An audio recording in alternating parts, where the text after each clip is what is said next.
네, 경기 의왕시 과천시 출신 이소영 의원입니다. 과학기술부 장관님. 네. 네. 매년 11월 첫째 주에는 항상 예결특위 대정부 질의가 있습니다. 알고 계시죠? 대강 알고 있습니다. 네. 네, 우리 장관님께서는 국회에 양해도 얻지 않고 AI 국제회의에 참석하겠다면서 런던 출장을 떠나셨습니다. 그래서 우리 예결위원들은 질의 기회를 잃었고요. 국회의 예산 심의 절차가 우습게 보이십니까? 전혀 그렇지 않습니다. 그게 아니라면 어떻게 예산안을 설명하고 설득해야 되는 자리에 무단으로 결석하는 행동을 하실 수가 있나요?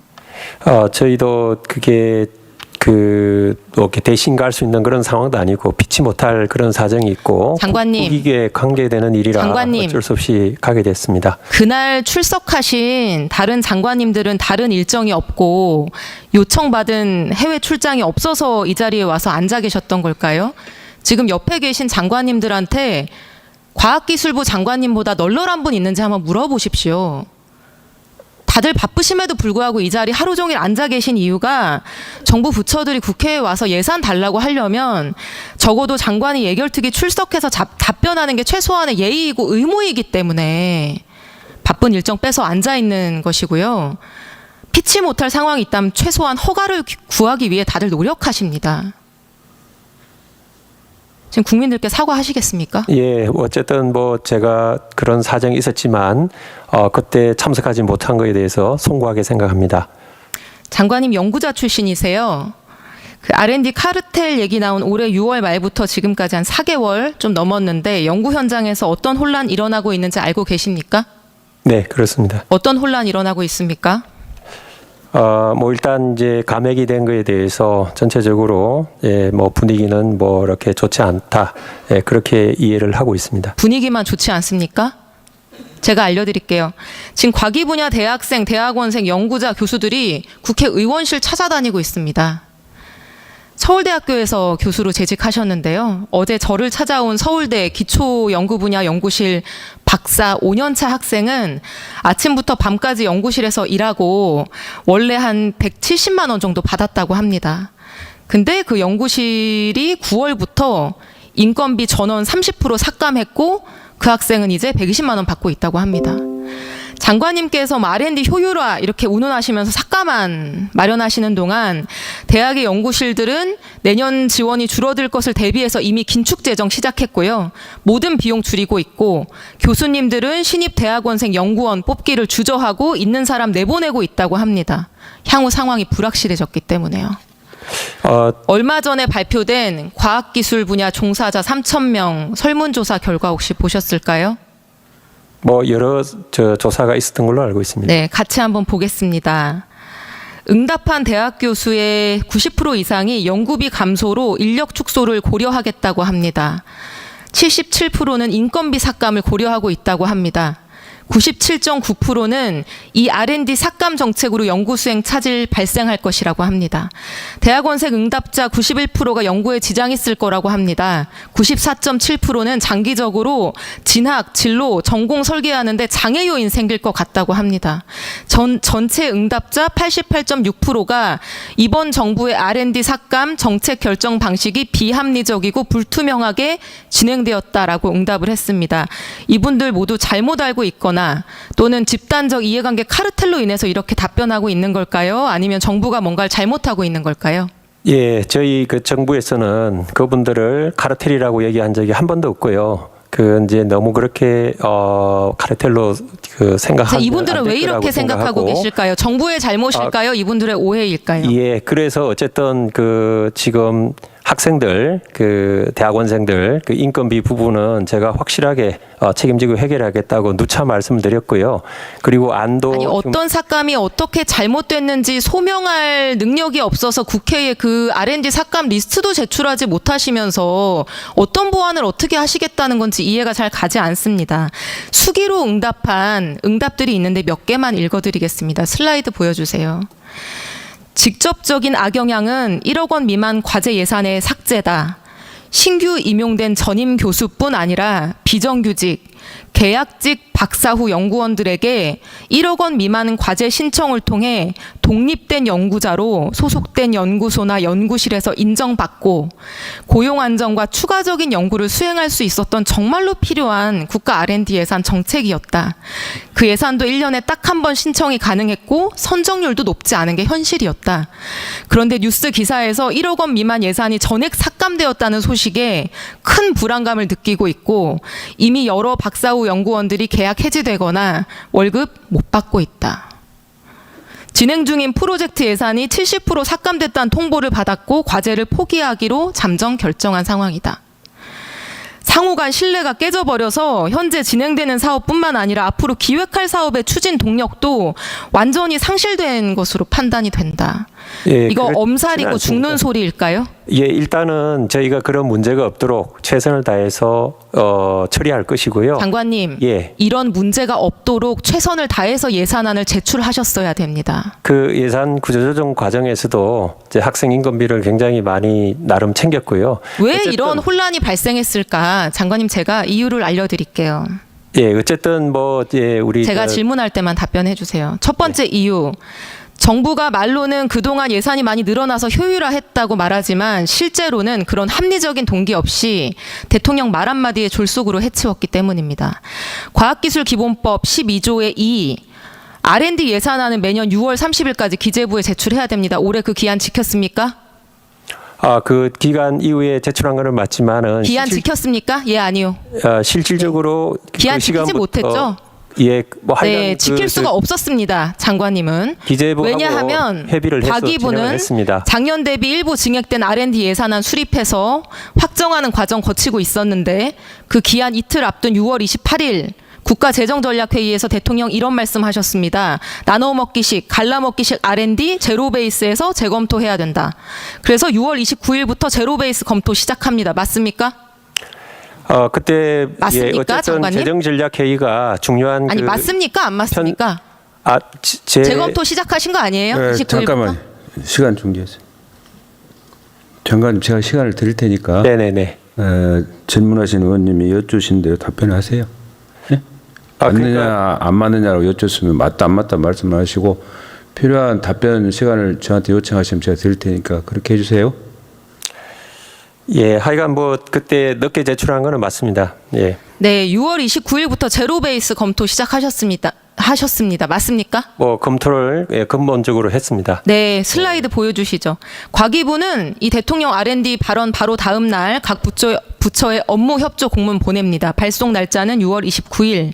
대통령과 국가재정 전략회의 했는데 후속 조치로 R&D 예산 지출 효율화 해야 된다는 겁니다. 각 부처한테 폐지하거나 삭감할 R&D 목록 제출하라고 합니다. 부처별로 10% 이상 줄여라. 장관님이 지시하신 겁니까? 저희 아니요. 부에 협의를 해서 그렇게 한 걸로 알고 있습니다. 예. R&D 구조조정 어떤 걸 어떻게 줄이라고 지시하셨습니까? 그러니까 같이 그냥 기본적으로 문서를 보시죠. 시간이 아니요, 없으니. 아닙니다. 네, 홍기원 의원님도 지적을 하셨는데요. 과기부는 6월 29일 날 각 부처한테 공문을 보내면서 7월 3일까지 제출하라고 합니다. 주말 끼고 업무일 기준으로 3일 만에 설사 구조조정이 필요하다고 한들 이 3일 만에 제대로 불필요한 중복 사업들을 찾아낼 수 있습니까? R&D를 국가 성장 전략 핵심이라고 우리가 다들 입 바른 소리 하는데 수조 원대 R&D 예산 이렇게 번갯불에 콩 구워 먹듯이 3일 만에 삭감해놓고 효율성을 운운한다? 장관님, 졸속과 효율의 차이가 뭔가요? 알고 계십니까? 예, 당연히 알고 있습니다. 말씀드릴까요? 내용이 엉망이면 졸속이라고 하죠. 예. 네. 졸속으로 하다 보니까요. 3일 만에 한 거 그 부분은 제가 자세히 좀 검토를 해보겠습니다. 네, 장관님 졸속으로 하다 보니까 올해 R&D 예산안 문서에 진풍경이 펼쳐집니다. 슬라이드 보여주세요. 광역 저상버스 개발 R&D 사업이라는 게 있습니다. 원래 내년도에 60억 이상 필요한 사업이다 이렇게 돼 있었는데 85% 삭감돼서 8.9억 원 편성이 됐습니다. 이제 긴급 삭감된 사업이죠. 근데 예산안 산출 근거란에는 61억 5천만 원짜리 내역서가 붙어 있습니다. 급하게 갈아치우다 보니까 산출 내역서를 갈아 끼울 시간도 없었던 거예요. 요 다음 슬라이드 보여주세요. 이게 8억짜리 사업인데 61억짜리가 들어가 있어요. 장관님, 우리가 나란 일을 이렇게 하는 게 맞습니까?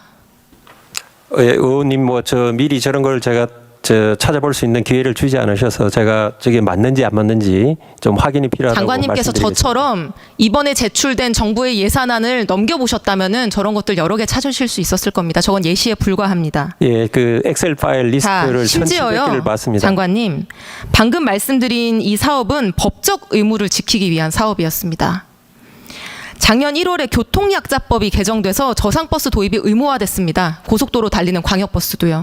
근데 광역버스에는 좌석을 법적으로 부착해야 되고 고속도로용 안전장치 개발된 저상버스가 없었습니다. 그래서 작년에 법 통과됐는데요. 개발될 때까지 2027년 1월까지 의무 도입이 유예된 상태였습니다. 근데 안전장치 개발해야 되는 내년도 예산이 85% 깎이면서 지금 2027년 의무 도입 연기가 불가피해졌고요. 이 사업에 현대자동차 민간에서 참여하고 있었는데 이 예산 삭감하겠다고 한 이후에 현대차도 사업에서 빠지겠다고 지금 입장을 밝혀서 재개가 난망합니다. 저는 이 사업이 아무리 봐도 장애인과 노약자를 위해서 꼭 필요한 R&D인 것 같은데 왜 85%나 삭감이 된 것일까? 장관님, 이번에 삭감된 사업이 모두 나눠먹기, 비효율, 중복적 사업인 거 맞습니까? 확신하십니까? 다양한 그 종합적인 그 기준을 가지고 구조조정을 했습니다. 문제가 있는 사업들을 삭감하신 게 맞습니까? 대체적으로 큰 틀에서 그렇게 한 걸로 알고 있습니다. 문제가 없는 사업들이 포함됐을 가능성은 검토 안 해보셨습니까? 왜 이렇게 자신 있게 얘기하세요? 제가 그렇게 한 걸로 알고 있다고 말씀드렸고요. 네, 그 부분은 두 번째, 국회 논의에서 삭감의 기준이 엉터리입니다. 슬라이드 보여주세요. 살펴볼 수 과기부가 보낸 업무 협조 공문입니다. 경쟁률이 2대1 미만으로 저조한 사업, 효율화 대상으로 말하고 폐지 사업 적극 발굴하라 이렇게 되어 있습니다. 장관님, 인기 연구도 있고 비인기 연구도 있죠? 뭐 그럴 수 있습니다. 네. 어떤 연구는 국내에 연구자가 몇 명 안 되고 연구실 한두 개밖에 없는 연구도 있습니다. 그렇죠? 그러한 부분도 반영을 네, 질문을 하라고 한 드리겠습니다. 겁니다. 경쟁률이 낮은 비인기 연구는 중요하지 않은 연구입니까? 가치가 없나요? 그런 게 아니죠. 국가에 예를 들어서 뭐 국방 관련 연구는 어떤 기관이밖에 할 수 없는 그런 국방 경우는 관련 연구가 아니라도요. 인풋 대비 아웃풋이 불확실하거나 연구 과정이 오래 걸리고 힘들거나 이런 연구들은 국가 지원에 있어서까지 불이익을 받으면 다들 인기 분야에만 몰리고 이런 것들 떠날 수밖에 없겠죠. 국가적으로 바람직합니까? 그래서 사유가 있는 것은 1대1이라도 그건 문제 없다고 본 겁니다. 과기부가 발송한 한 장짜리 공문의 효율화 대상으로 첫 번째로 언급된 게 바로 경쟁률이 2.1대 미만 이것입니다. 우리 정부가 내부에서 그런 논의를 했습니다. 잘 나가고 당연히 돈 되는 인기 연구만 1대1이라도, 권장하는 정부가 아니기를 저는 바랍니다. 장관님. 그리고 불량한 연구들만 삭감 대상이 된 게 아닙니다. 과기부가 우수평가한 사업 10개 중 7개 예산 삭감됐고요. 올해 감액된 사업 중에 81.7%가 구체적 사유 기재가 없습니다. 기타 정책 여건 등 반영, 이게 감액 사유라니.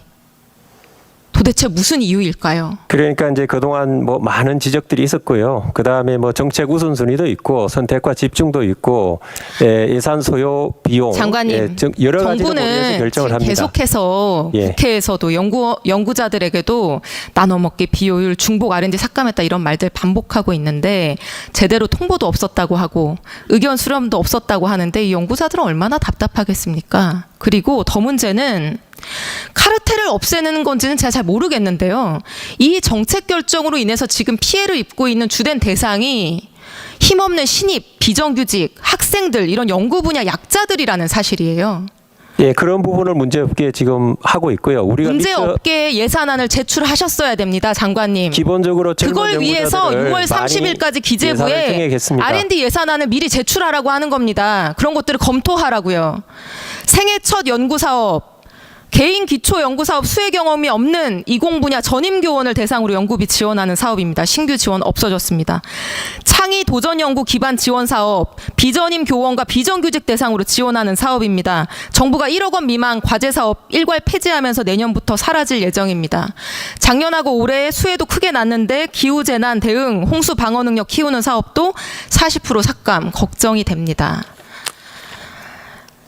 카르텔 하는데요. 어느 분야에나 카르텔이 있죠. 그런 말씀 하시지 않았다고 하는데 대통령은 하셨습니다. 근데요. 대통령께서도 그런 말씀은 안 하신 걸로 알고 있습니다. 군납 비리를 저지른 군인이 있다고 해서 국방 예산 삭감하지 않고요. 촌지받는 교사가 있다고 해서 교육 예산 삭감하지 않습니다. 왜 R&D에 잘못된 사례가 있다고 해서 무고하고 성실한 연구자들까지 이렇게 눈물나게 만드는 것인지 과기부 장관으로서 미안하지 않습니까? 예, 그런 부분에 대해서 최대한 문제가 없게 저희가 이제 노력을 하고 있습니다. 네, 정부의 판단이 잘못됐다면 겸허하게 인정하고 대대적으로 시정하기를 바랍니다. 그렇게 해주시고요.